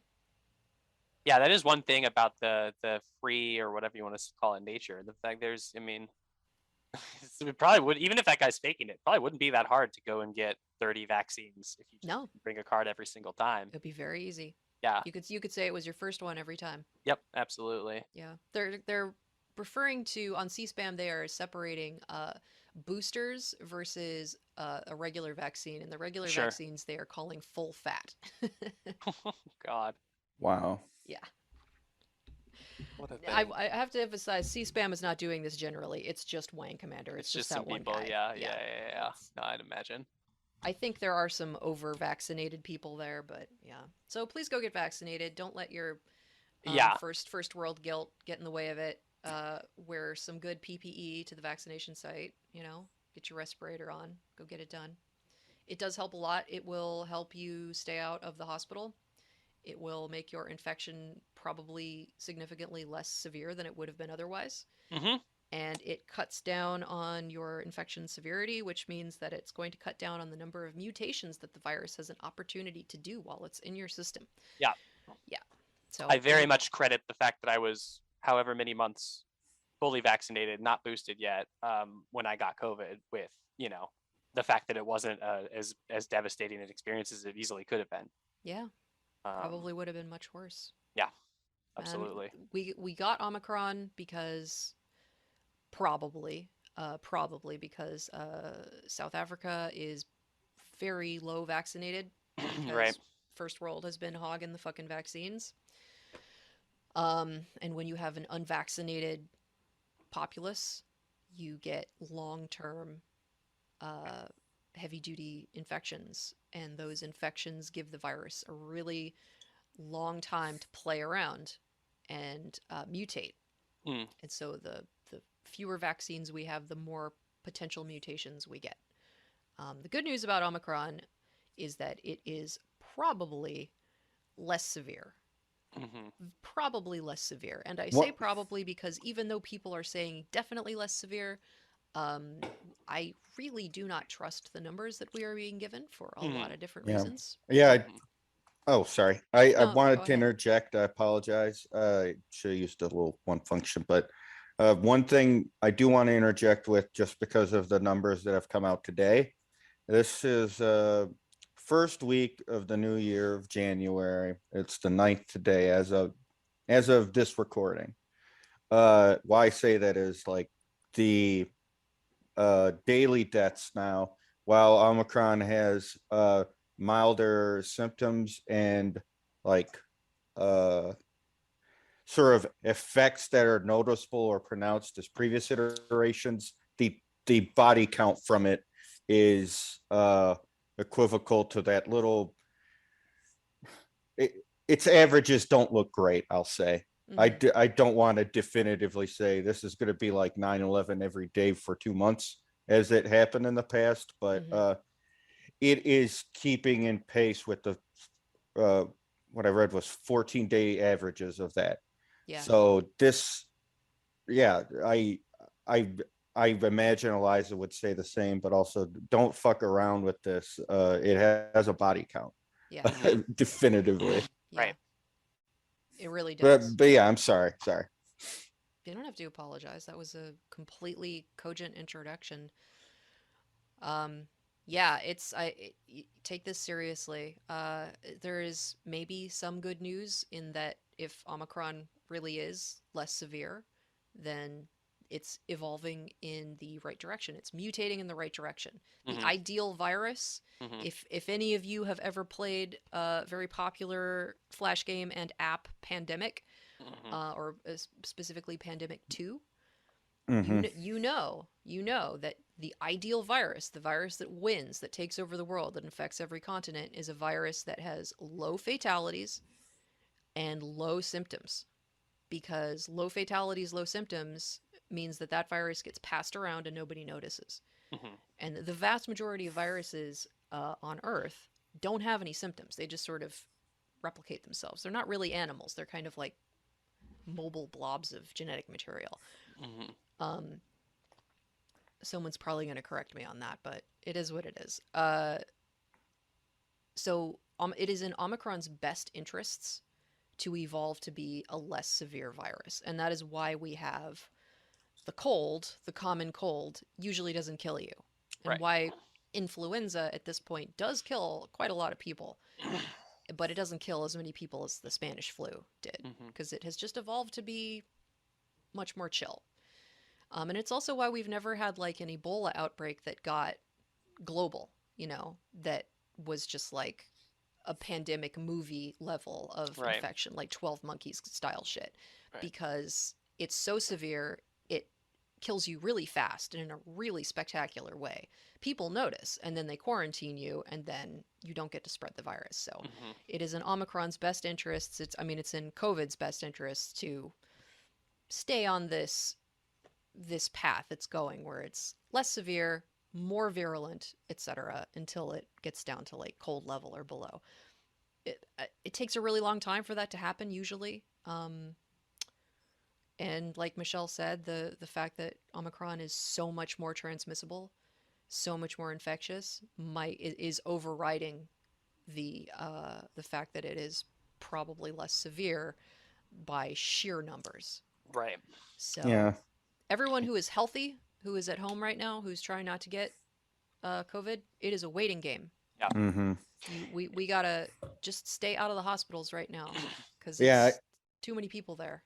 Right now, I think one of the big things was we talked about it slightly earlier, and why I kind of wanted to timestamp it earlier is, as of like this week, the CDC, the American woman was talking like basically as it relates to deaths of disabled people, and as you had said earlier, that's almost sort of like a eugenics program. Like, uh, I don't want to hew towards massively conspiratorial thinking within X ideology. What I would say is, in terms of managing and mitigating loss of life uh, in a large scale pandemic situation, you now have 2 years under your belt of having seen how two different administrations enacted this.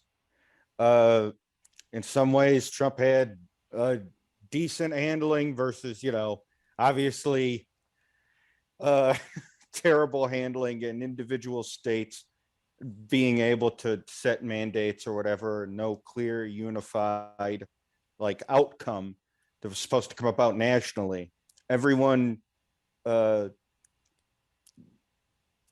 per your individual states and their political affiliations and connections, like barring that, you're on your own. Mhm. Uh, Yeah, that we have not had a government response since the administration's changed. Really. yeah. The thing is, obviously, people feel one way or the other. I can't grab you through the screen and shake you and say fucking be normal. But I think why there's also cause for concern is you're going to, as with all things in this current modern moment, you're gonna have to do an undue amount of research and informed decision making of your own volition, especially now. Like when the CDC is basically kind of offering up a significant group of people as acceptable losses. Yeah. And I say that the disabled community of people in the United States, which is a significant population, people that fall into the camp of obesity, which that can be like a few pounds overweight. People also don't understand like that. It's a whole other thread I can get into at I a was different time. just gonna bring that up. But Mhm. obesity and If you are fat, comorbidities. if you are fat, which is the majority of Americans, Yep. the majority of Americans are now considered to be quote unquote overweight medically. Mhm. Yes. If you are fat, that is a pre-existing condition, and they are counting you as somebody who died because of your pre-existing condition, and you got COVID while fat.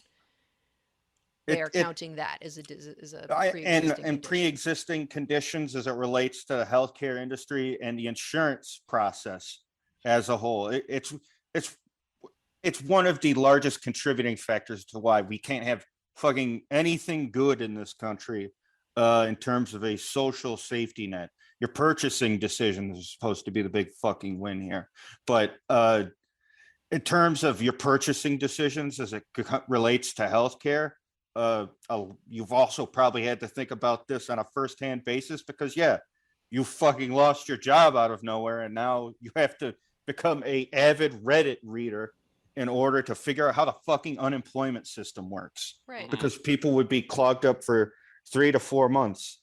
Like it's still probably dragging ass that entire process. Yeah. But yeah, sorry. That said, I guess in terms of I mean, you were talking about masks earlier. Is there anything people can do like on an individual level? Because obviously that's all we're speaking to right now. In terms of like equipping for the next variant. I've been personally looking into old chem masks that basically surpass N95 levels. These were basically respirators slash rebreathers that I would like wear in chem plants when like you'd have acids, bases, and you'd have to do like a lot of mitigation techniques on a wet floor to basically neutralize a chemical reaction. Otherwise, your lungs would fucking fry or pop like a balloon. Like fun shit like that.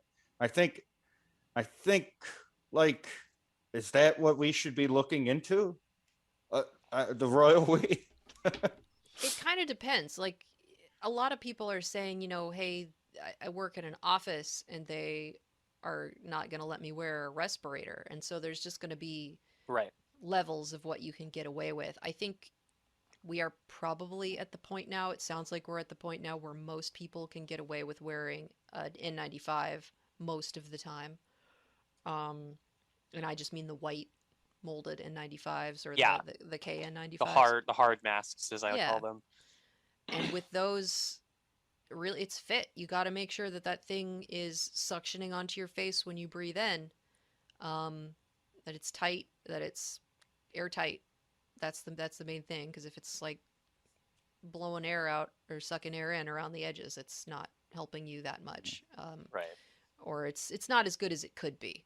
I never want to say something where people are like, "Well, fuck it, I'm just gonna not wear a mask." I think since that's it doesn't work. Yeah, that's a really important point in framing because it's Yeah. always good. It literally anything is Yeah. better than nothing. Yes. If all you've got is some shitty Etsy mask, slap that shit on. Yep. Yeah. Do your best. It's gonna help. It really does. I mean the acronym is Paper Powered Air Personal Replicator, or I'm sorry, Respirator, which is the thing that has like an actual fan in it, and those are the things that people wear for 12 hours in Chernobyl or whatever. That's So that's the cream of the crop, but that thing's definitely going to make you look fucking weird walking around That's what I wanted outside. to talk about with regards to some of the commercial products that are Yeah. coming up, because I feel Yeah. like we're starting to see, we will inevitably see more of that level of mask that you're talking about Yeah. tried to fit into normal society. Like, the Right. biggest example we have is that razor one that got blown Right. up on Twitter recently. Yes. Obviously, we don't need to go like deep into that, but for the listeners, this is something that you will probably see more types of, and it's good to be wary of them, or at least be aware of them, because as Eliza said, you can go out and buy a 3M respirator, and I actually wanted to talk a little bit about which model you have later. But Yeah. for now, it's like you don't need to, like, these new products that are coming out. I don't exactly know what niche they're filling, other than you want a mask to look cool and not possibly be, under the oversight of a medical committee or whatever. Because that was the big thing that this woman Naomi Wu like pointed out about the razor mask, is that it's all in the marketing. There's no actual approval that they have on anything. Right. They They're just say it's an claiming. N95 filter. Yeah, Yeah. Like- her assertion earlier, one I was reading, was basically like they don't outright refute her claims or the claims of medical professionals so much as they list the mask specifications, Right. which in terms of like PR speak, it's oddly brilliant in that, like, you answered a question, you didn't answer the question, but you still answered. Uh, There's at the end yeah. of her video on the razor mask, she says, "Well, it's a mask that was made by computer people." Yes. And Yeah. I'm not sure if she meant it in the way that, I interpret the phrase and use the phrase myself of computer people, but that is Absolutely. exactly right. And it only comes in one fucking size, so And it's not it's even going to seal to your face properly. it's also buying into like a proprietary filter that you have to buy from them, I think. Yep. Mhm. Instead of just having like whatever the regular standard is. Yeah. So there's a gold rush right now. There's tons and tons of masks on fucking Kickstarter and shit that cost $700 and Yeah. have LEDs in them and shit. Or you can go to Amazon, swallow your pride, and shell out $13 for a 3M brand ugly as shit industrial respirator. Literally $13 to $15. Oh, And nice. then like $20 for a pack of 6 filters. Okay. The filters are not single use. The whole single use thing is confusing people because in a medical setting, all these masks are single use because you can't walk between patient rooms with the same surgical mask You with need the to be, same N95. yeah, constantly you changing gotta them out. swap them out, and that's not because of COVID. That's because of a lot of the infections that you get in hospitals generally. Right. That's that- normal hospital shit. Right, that's just normal hospital shit. Is you take off everything and put on everything new between every room for good reason. Yeah. Now with COVID, surface transmission, as in if you go outside, you walk past a bus stop while somebody's coughing, a COVID virus gets on your filter, and then you take the filter off, or you take the mask off at home and you touch the filter and it gets on your finger. Very, very, very, very fucking difficult to get COVID from touching stuff. Not impossible. It does happen. It's very difficult. And it happens so much less compared to just getting COVID in the air that it's almost just not worth worrying about. Basic hand washing is going to take you as far as you need to go. So people keep asking me, well, don't I need to get rid of my N95 after I wear it the first time? Don't I need to swap out the filters on my best respirator every time I wear it? And the answer is no, absolutely not. You only need to get rid of your filters, A, if they stop working, if they get like rips or holes in them or something like that, or B, if they become difficult to breathe through. They are elastometric, which means that they use static electricity to the same reason why your microfiber washcloth gets covered in dog hair. It's the same thing, except instead of dog hair and washcloth, they are attracting molecules and floating dust particles and other things that viruses can stick to the actual filter material, and keeping it there. So when you're not wearing your mask, it's actually kind of a good idea to put it inside of a bag or something so that you don't just get like random molecules sticking to your filters. I've heard about the paper bag, especially. Yeah. Just throw them in a brown paper bag. There is a lot of chatter about decontaminating, quote unquote, your mask between use or your filters between use. I don't really see the point myself.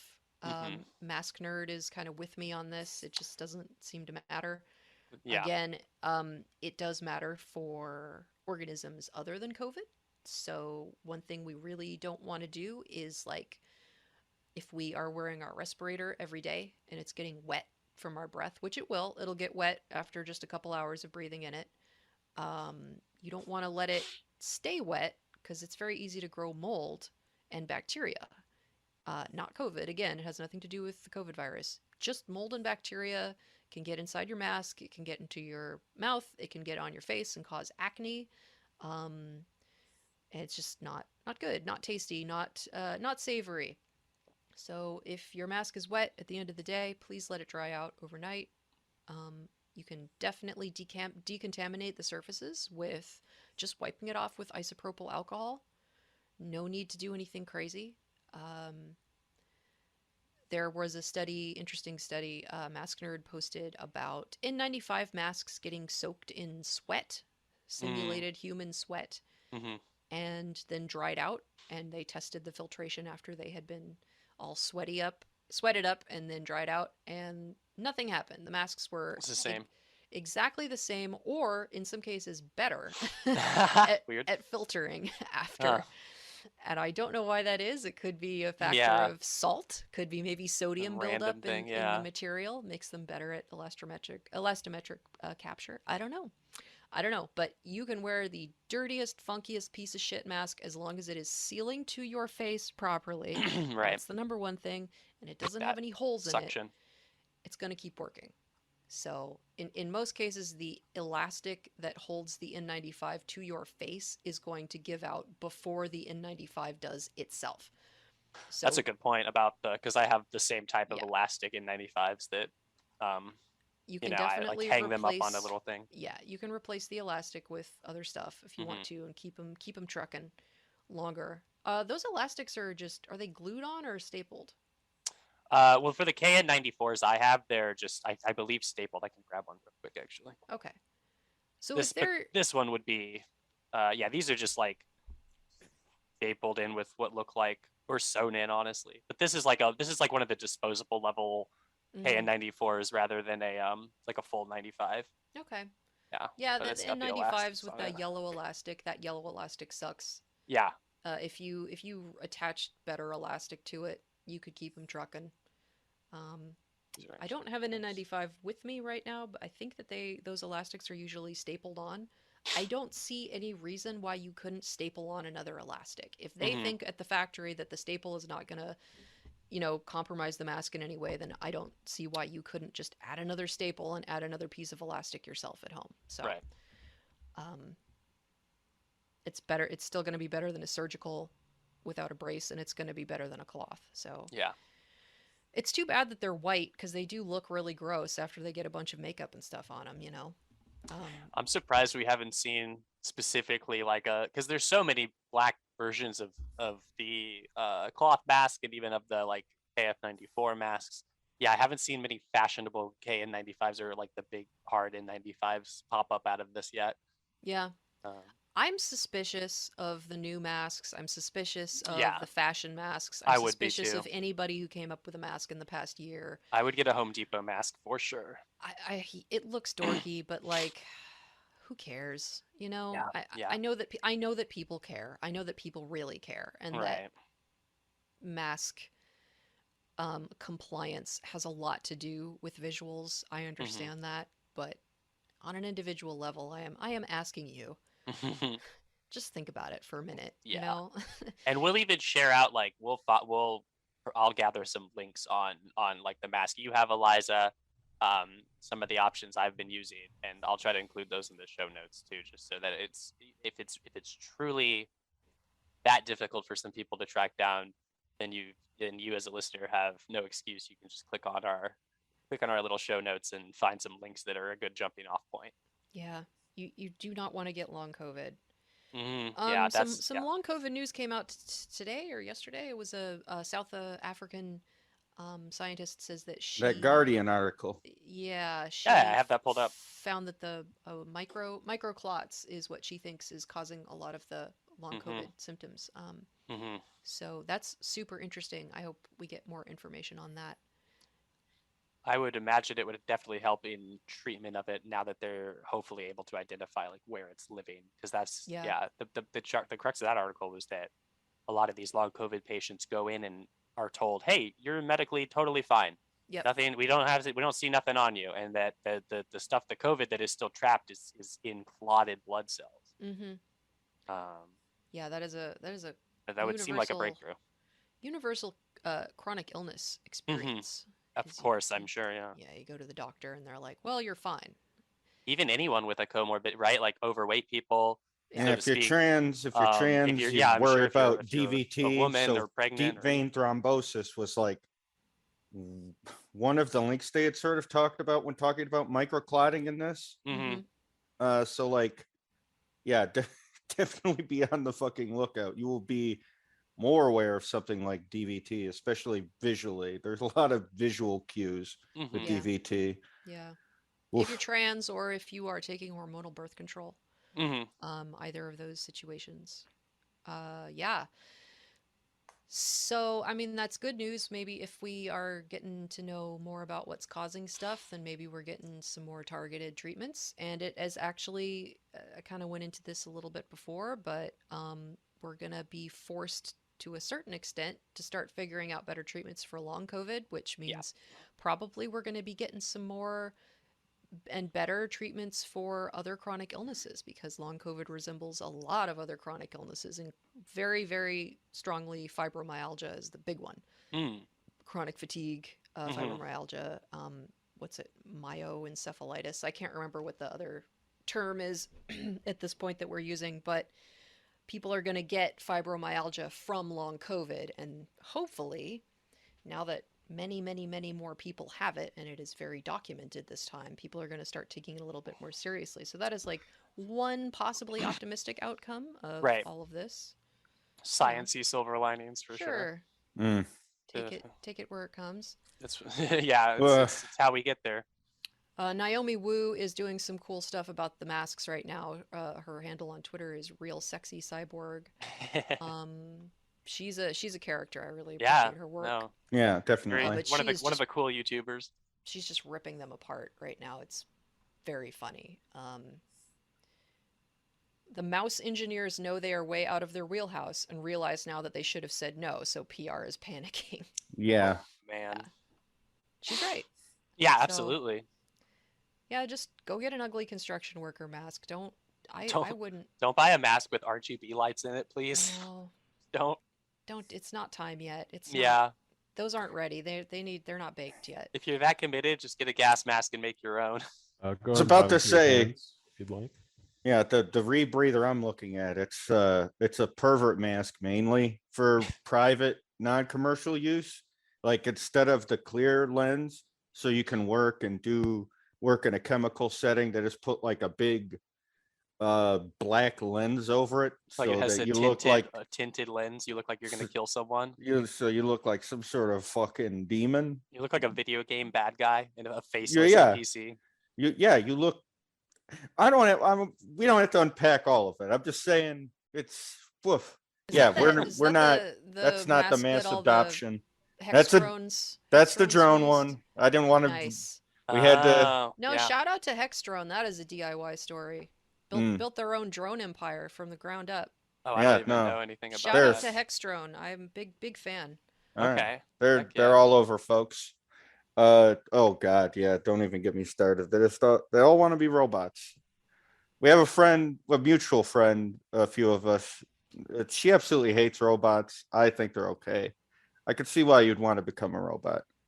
That said, yeah. No, beyond let's get into that, Michelle. No. Robots are pretty cool. The next step in fighting COVID, becoming a robot. Yeah, I think worst case scenario is like what? It just looks like Death Stranding, basically. You call it getting force formed if you were turned into a robot against your will. Okay. Well, I think we can workshop it a little bit, but All yeah, right. yeah, I think it's a good trailhead.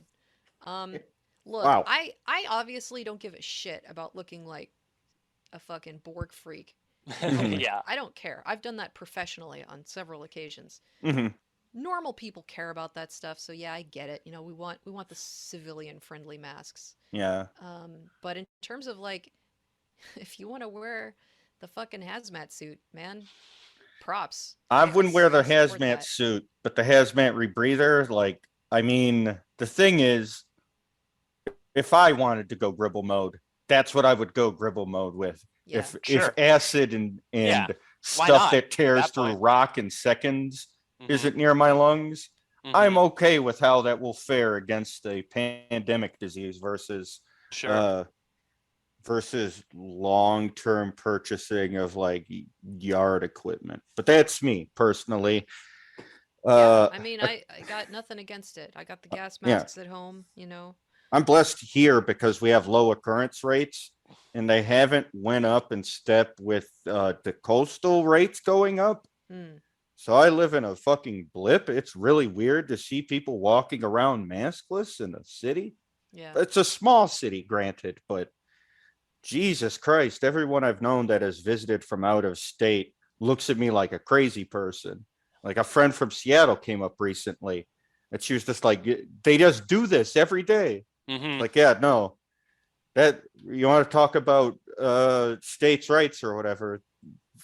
The governor decided that was a good fucking idea. Yeah. I mean, Whether or not, Texas is the same story. Plenty of states are the same yeah, story right now. however you may feel about that, we're simply anti-disease. And yeah, individual states decision making, effectively making the decision for other nearby states and cities. It's it's a fucking mess. Mhm. I really I really am not a states' rights person. Like they say, they said that with fucking gay rights. Obama famously before, you know, obviously the decisions that happen under his I'll just administration, yeah. he said, yeah, leave it up to the states. I'll just say, having grown up in the southeastern United States, I'm very familiar with states' rights being used as a What a, as an what a, excuse for many things. it was, yeah, no, just states' rights only sort of exists in an operatic sense because think of think of who you are saying that, and then like, okay, let's hew towards states' rights. States' rights, depending on which state Barack Obama would have grown up in, would have vastly affected his ability to become Barack Obama as the person we know now, a president, now former president. Right. That's not, oh, woe is me. We have to make this a culture war thing. It's like your zip code determines your fucking outcome. Yeah. That's it. I'm sorry. Yeah. That said, yeah, no, states' rights, absolutely terrible. I am pro authoritarianism in Well, it just most of goes to its prove that, forms. like, there's just no like, obviously the China, they're dunking on us United every States, day. right? Like, They're obviously the United Fortnite States has dabbing on us. existed with this model for It's true. so long. There is no way you Kind of about the Nick dance. deal with a problem of this level by states' rights. I just don't think it's logistically possible without death that we're like, without the death that we're like literally seeing. No, 'cause Unless, you know, it's not the just not. job of the fucking individual to know how Ex- viruses work. Yeah, exactly. Like, it's We just have an there. entire national and separate international organizations to do this for us. You know, you can't expect an individual American to know biochem and epidemiology while they're trying to work a 9 to 5 job. It's Yep. not their job. Yeah. So Well, I mean, that's my distaste for this becoming a culture war thing because it feels as though it will be a preview for the future. The future Sure. being, okay, uh, we've been seeing teases of this in the last 15 years, but basically it's going to become unavoidable now, given we've had 2 years but nothing to think about this.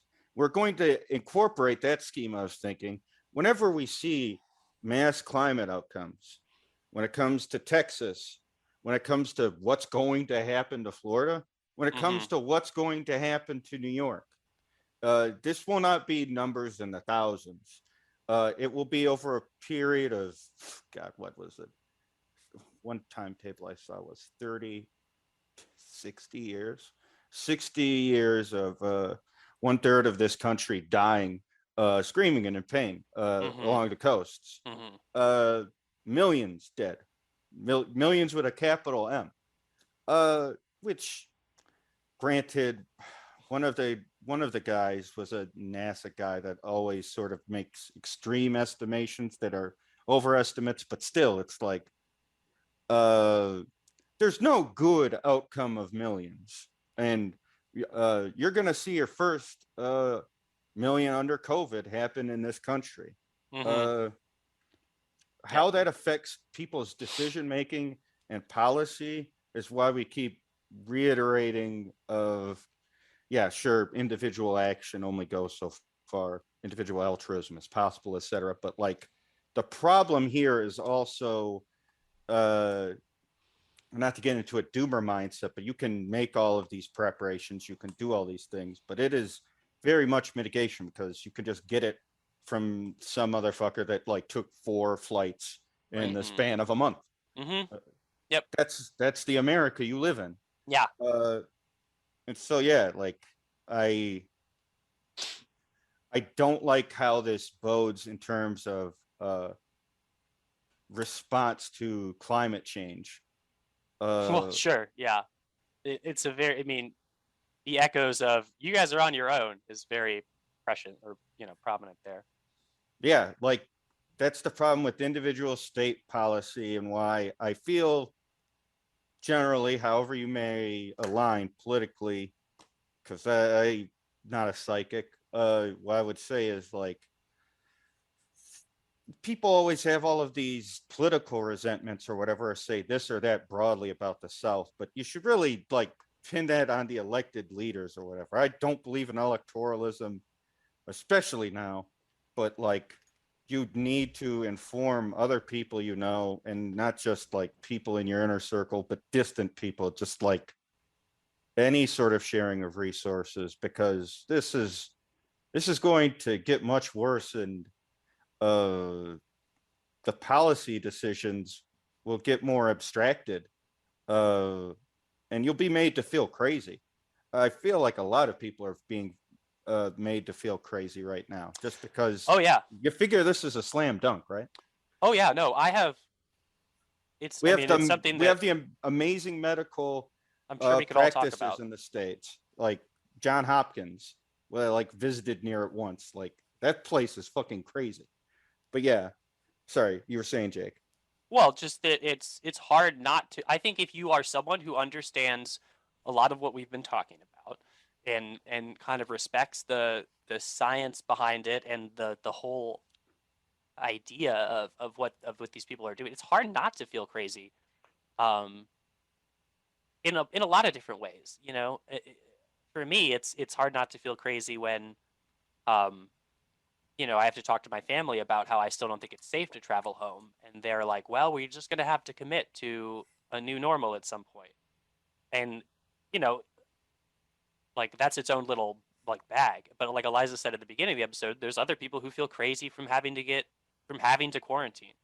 So there's like all this conflicting shit in the air that, yeah, people say, oh, we're going through whatever, a nationwide or a worldwide trauma.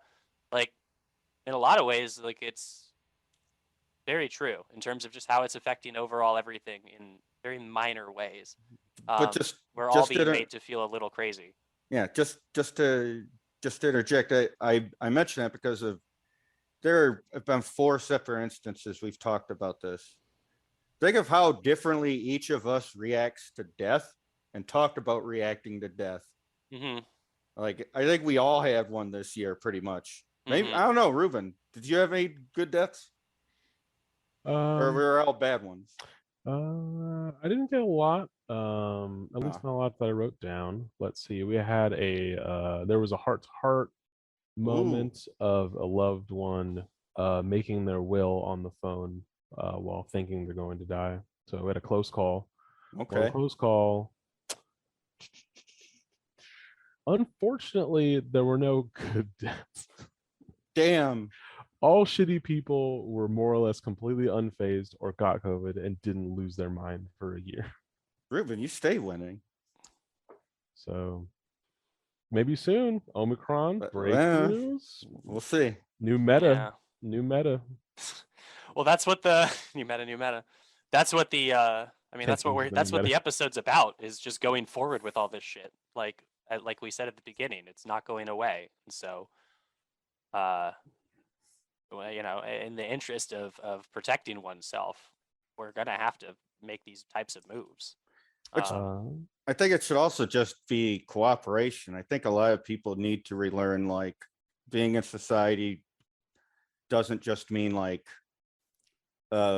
what you can get out of it, but also like what you have to offer it, what you have Oh, to sure. offer other people. Yeah. And that means like Um, cooperation with other people. the only people in America that take care of others are the marginalized, basically. And honestly, we're not that great at it. Right. I'm speaking in very broad terms, right? Yeah, Like just in fair terms, play, like, fair yeah, play. yeah. Obviously, no one is great in America at taking care of each Oof. other in a lot of ways. Yeah, But sorry. I no, I want to just burst that bubble real quick. for sure. Like it's a thing. But just to Yeah. point to the nature of our individualism in this culture, it's like Yeah. I don't see a lot of people that look like me helping other people out too often. I don't think it should be a prison, and instead it's just like you Yeah. see how it is now. People are picking sides. Yeah. These are the people that made the clear and conscious choice to kill themselves and people around them, is a rhetoric you hear from people. Right. Okay? Like capital U unvaccinated. Right. Whereas Right. if you know about my home state of Michigan, they are not great at on an administration level at anything in terms of rolling stuff out to people, in terms of large scale relief of something. Flint, Michigan's water supply issue should have already been a window into how fucked up and bad this was going to be. Sure. Case rates have spiked. I was going to visit my family. I don't really like talking about it, but I set aside some money. I couldn't. The case rates were too fucking high and would have been irresponsible. I could have Right. brought something back with me. I mean, I had to have the same conversation about literally just going home for the holidays, right? And in November, when I was having that conversation, I was met with a little bit of chagrin, and then in the after, like 2 or 3 days after Christmas, or even when I was calling my family on holiday, they were like, "No, you were right," and I was like, "Yeah, no shit." Yeah. Um, Like that's not patting yourself on the back or whatever. It's like, no, it's just literally an you- example of like how reality works for some of this. yeah, you don't have to guilt trip yourself every minute of the day. Yeah. But how they talk you down from it is how they talk people down from individual car ownership and shit like that. Yeah. Well, everyone is doing it in large enough numbers or whatever, but at the same time, like you live in a war with other people. Can you live with yourself if you affect someone's life this monstrously or whatever? Sure. We all have to make different individual choices on that. You guys talked about being in a restaurant or whatever. One of my side jobs is like I work in the food service industry. You're literally I- risking yourself to work. It is one of the few places where you would have a not insignificant amount of ways of getting COVID by touch transmission. Mhm. Like in terms of that, I don't feel crazy or high risk because everyone takes the proper precautions. But like I also am aware that the chefs nearby, while I do what I do, they have some of the highest death rates in the country on account of COVID. Mm. Like I'm sure all food food service service, workers. Yeah. grocers, Yep. anyone that provides you your food, it's nowhere near as bad as nurses. We'll say that full stop. But in terms of body count, people dying or whatever, it's a high occurrence field. Like it's difficult to live with a society with other people for a variety of reasons, but like I I feel like it's a test that many of us collectively failed. There was too much moralizing and not enough means to say, what is the quickest way to get you to shut the fuck up and cooperate with me? I will concede to whatever terms if the outcome means we aren't dead. A lot of people have lost that ability effectively. I'm not going to commit too much more time to that, but it has been something I think a lot of people have had to come to grips with right now in a way they hadn't before. Yeah. What is living in a world with other people, especially if you're a distant person? Yeah, we've all had our own ways of it's like it's something that like again, I will bring it back to Eliza's point at the beginning of the episode. You do have to have the perspective of what this is like for other people that are not you on all different levels. Because like I take to the quarantine like a fucking bear to hibernation. It's really easy for me.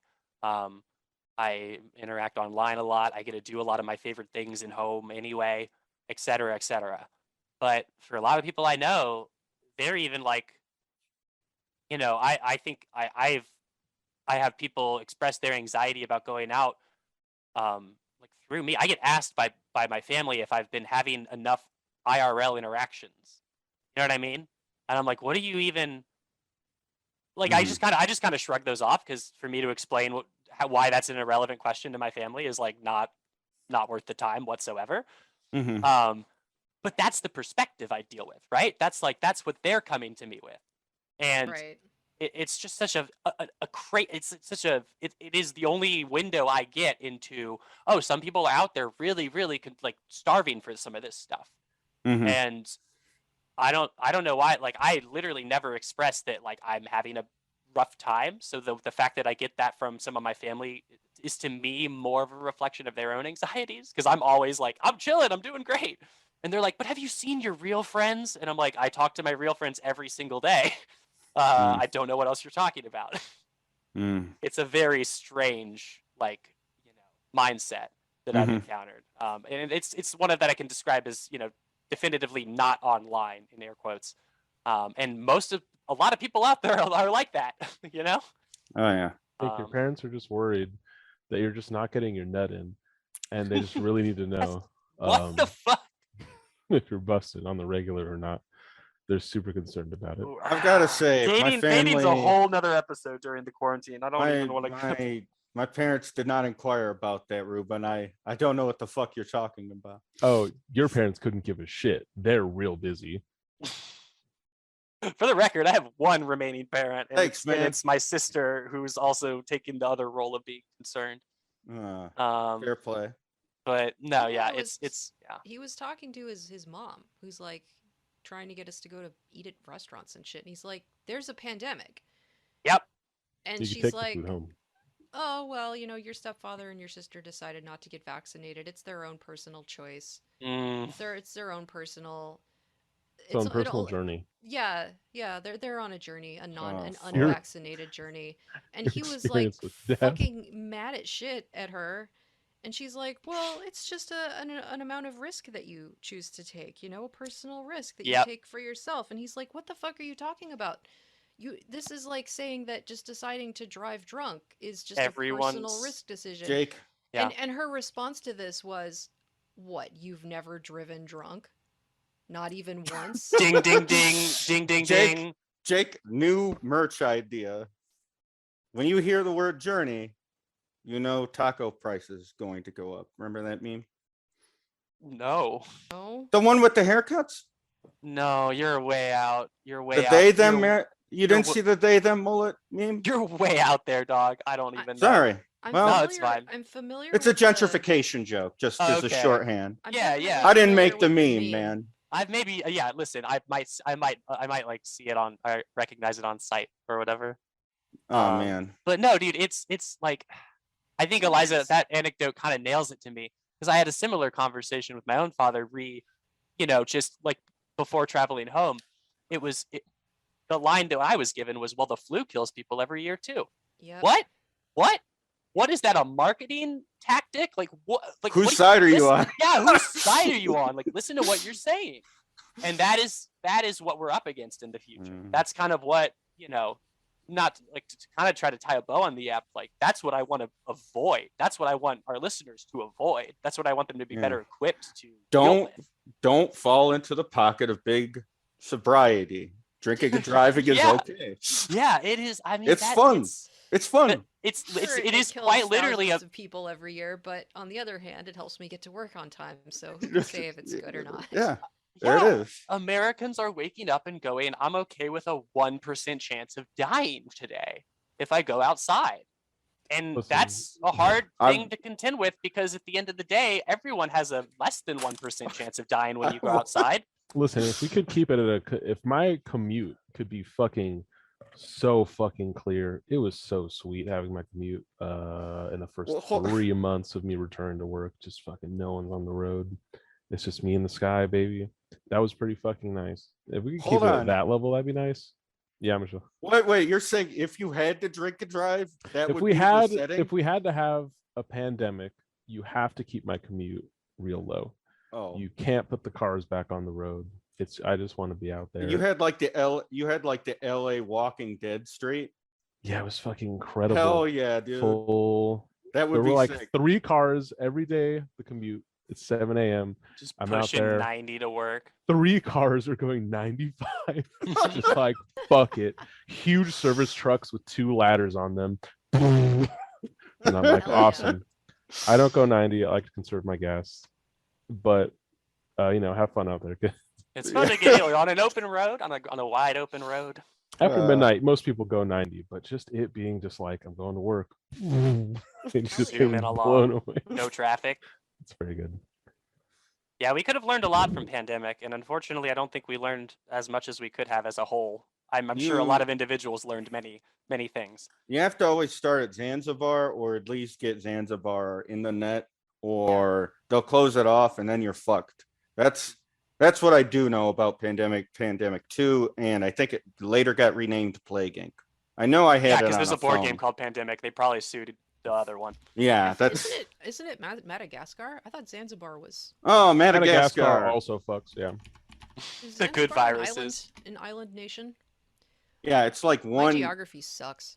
It's My that. geography is dog shit. It's that like Oh yeah. Australia's good to get, but you usually want to start it in England, with water droplets. That's where your numbers are I going. always start in America because there are higher tier nations that have like better healthcare. So America has worse healthcare stats now, especially because of COVID. Their stats got adjusted. Well, nerf.